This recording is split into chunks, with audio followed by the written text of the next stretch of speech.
అలాగే ఎల్లారెడ్డిగూడ నుంచి వచ్చిన మన బహుజన బిడ్డలందరికీ కూడా ఉత్సవ సమితి తరఫున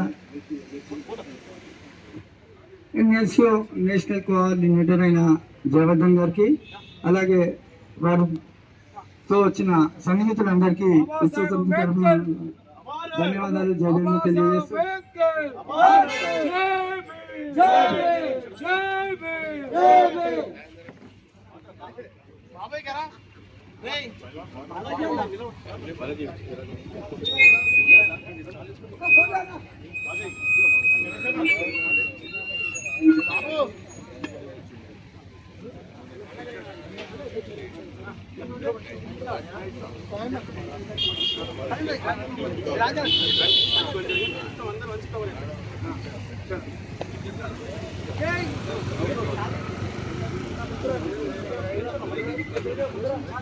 भाई थोड़ा पीछे आके निकल।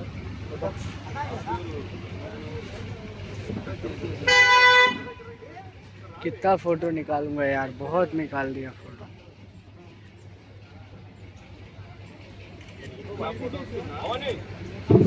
हेलो बाबू, फोटो वस्तुंది అందరికి కవరేరా?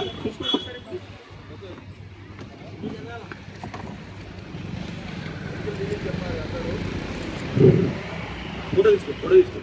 డాక్టర్ బిఆర్ అంబేద్కర్ పిడికిలు బిగించాలి అందరూ। Doctor BR Ambedkar, doctor BR Ambedkar. Babu Jagjivan Ram, Babu Jagjivan Ram, Babu Jagjivan Ram.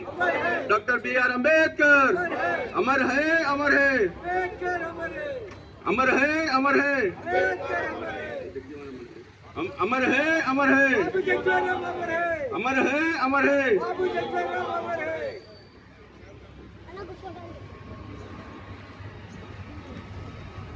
Okay, నన్ను ముఖ్య అతిథిగా పిలిచినందుకు నేను school education department state president, నా పేరు కేఆర్ రాజ్ కుమార్.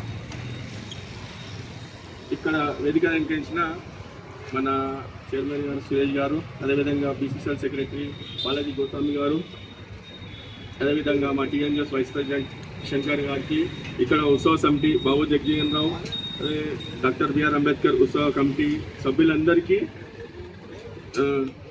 పేరు పేరున అందరికీ హృదయపూర్వక నమస్కారాలు తెలియజేసుకుంటూ హృదయపూర్వకంగా శుభాకాంక్షలు తెలియజేసుకుంటున్నాను. ఎందుకంటే మా పోచం బస్తీలో మాసపటంలో పోచం బస్తీ ఉంది, అక్కడ నేను 187 ఇవాళ దండేసి వచ్చినాను అనమాట. 187 ఆ స్ఫూర్తితోనే మన సురేష్ గారు నా మంచి క్లోజ్ మిత్రుడు, ఆ స్ఫూర్తితో ఇక్కడ కూడా చేద్దామని చేయడం జరుగుతుంది. కాబట్టి చాలా సంతోషకరమైన విషయము. ఇట్లా ఈ విధంగా ప్రతి వాడవాడకి చేసుకుంటూ వస్తే అంబేద్కర్ ఆశయాల మీద, బాబు జగజీవన్ ఆశయాల మీద వాళ్ళ అడుగుదారులు నడుస్తుంటే ప్రతి ఒక్క మంచి ఉన్నతి పదవిలో యాక్సెప్ట్ చేస్తారని ఈ సభాముఖంగా తెలియజేసుకుంటూ, అదే కాకుండా డాక్టర్ బిఆర్ అంబేద్కర్ గారు రాసిన రాజ్యాంగానికి ఆయన ఎస్సీ కావచ్చు, బట్ ఆయన ఒక్కనే కాదు, 369 మెంబర్స్ ఉందన్న, ఎస్సీ ఎస్టీ బీసీ మైనారిటీ రెడ్డిలు అందరూ కలిసి ఆయన దానికి చైర్మన్. ఆ చైర్మన్ కాబట్టి అందరి ఆలోచన మేరకు, అందరి ఆశయాల మేరకే ఏ విధంగా మన ఇండియాలో ఉన్న పబ్లిక్ ఏ విధంగా మంచిగా ఉంటే బాగుంటుందని కాన్స్టిట్యూషన్ రాయడం జరిగింది. దాంట్లో భాగంగా వివిధ